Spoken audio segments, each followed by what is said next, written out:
ഏത് സാഹചര്യത്തിൽ ആന്റണിക്ക് ഇടപെടേണ്ടി വന്നു? ആന്റണി എന്തുകൊണ്ട് ഇടപെട്ടു? ഇത് അപകടകരമായൊരു സാഹചര്യമാണ്, സ്ഥിതിവിശേഷമാണ് എന്ന് അദ്ദേഹത്തിനും കോൺഗ്രസ് പ്രവർത്തകർക്കുമൊക്കെ തോന്നുന്നൊരു ഘട്ടത്തിലേക്ക് എത്തി നിൽക്കുകയാണ്. തിരഞ്ഞെടുപ്പിന് ഇനി ദിവസമില്ല. നിയമസഭാ തെരഞ്ഞെടുപ്പിൽ കേരളം പോളിംഗ് ബൂത്തിലേക്ക് എത്താൻ മണിക്കൂറുകൾ കുറയ്ക്കുകയാണ്, ടൈമർ വെച്ച് കാത്തിരിക്കുകയാണ് എന്നൊക്കെ പറയുന്ന സമയത്താണ് കോൺഗ്രസിലെ സീറ്റ് നിർണയ ചർച്ചകൾ ഇങ്ങനെ അനിശ്ചിതത്വത്തിൽ നിൽക്കുന്നത്. അതിനിടെ അപ്രതീക്ഷിതമായി ചില വാർത്തകൾ എത്തുന്നു. കെ സുധാകരന് സീറ്റില്ല, അടൂർ പ്രകാശിന് സീറ്റില്ല. ആ സീറ്റില്ല എന്ന വാർത്തകൾ വരുന്ന ആ സമയം മുതൽ തന്നെ വലിയ കലഹം നടക്കുകയാണ്. കെ സുധാകരൻ തന്റെ നിലപാട് പ്രഖ്യാപിക്കുകയാണ്.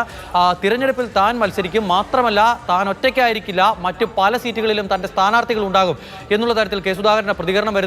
അത് പാർട്ടിയെ എത്രത്തോളം ബുദ്ധിമുട്ടിലാക്കുമെന്ന ആശങ്ക കോൺഗ്രസ് നേതൃത്വത്തിന് മാത്രമല്ല താഴെത്തട്ടിലുള്ള പ്രവർത്തകർക്ക് അടക്കം ഉണ്ടായി എന്ന് പറയേണ്ടി വരും. നേരത്തെ അഭിലാഷ് പറഞ്ഞതുപോലെ മുൾമുനയിൽ നിന്ന അവസ്ഥയായിരുന്നു 1.5 മണിക്കൂർ. അത്തരത്തിലുള്ള അവസ്ഥയിൽ നിന്നും നിലവിൽ ആ പ്രതിസന്ധി പരിഹരിച്ച് കോൺഗ്രസിനെ പിടിച്ചു നിർത്തുന്നത് എ.കെ. ആന്റണിയും രമേശ് ചെന്നിത്തലയുമാണ് എന്ന് പറയേണ്ടി വരും. നിർണായകമായ ഇടപെടൽ ഉണ്ടാവുകയാണ്.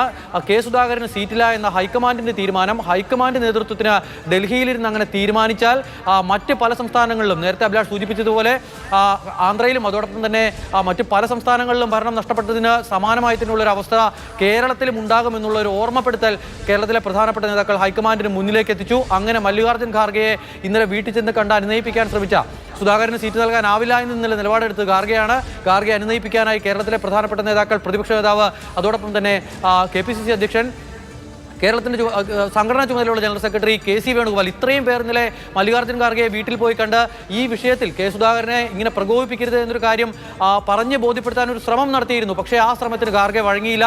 നിലവിൽ ലോക്സഭയിലുള്ള ഒരു MP രാജിവെച്ച് നിയമസഭയിലേക്ക് മത്സരിക്കേണ്ട സാഹചര്യമില്ല എന്ന ഉറച്ച നിലപാടിൽ ഖാർഗെ നിൽക്കുകയായിരുന്നു. പക്ഷേ അത്രയും നേതാക്കളുടെ ഇടപെടലിനും ഒക്കെ അപ്പുറത്തേക്കാണ് അറക്കൽ പറമ്പിൽ കുര്യൻ ആന്റണിയുടെ കരുത്തും അറക്കൽ പറമ്പിൽ കുര്യൻ ആന്റണിയുടെ ഡൽഹിയിലെ പിടിയും എന്ന് നമുക്ക് മനസ്സിലാക്കാൻ കഴിയുന്ന ഇടപെടലാണ് അല്പസമയങ്ങൾക്ക് മുൻപുണ്ടായത്. ഈ നേതാക്കളെല്ലാം ഇടപെട്ടിട്ട് നടക്കാത്ത കാര്യം എ.കെ. ആന്റണി ഇടപെട്ട് നടത്തുന്നു. രമേശ് ചെന്നിത്തലയുടെ തന്ത്രപരമായ ഇടപെടൽ ആ വിഷയത്തിലുണ്ടാകുന്നു. കെ സുധാകരന് കണ്ണൂരിൽ മത്സരിക്കാം, പക്ഷേ അടൂർ പ്രകാശിന് കോന്നിയിൽ മത്സരിക്കാനുള്ള ആഗ്രഹമുണ്ട്. പക്ഷേ അത് നടക്കാനുള്ള സാധ്യതകൾ കാണുന്നില്ല.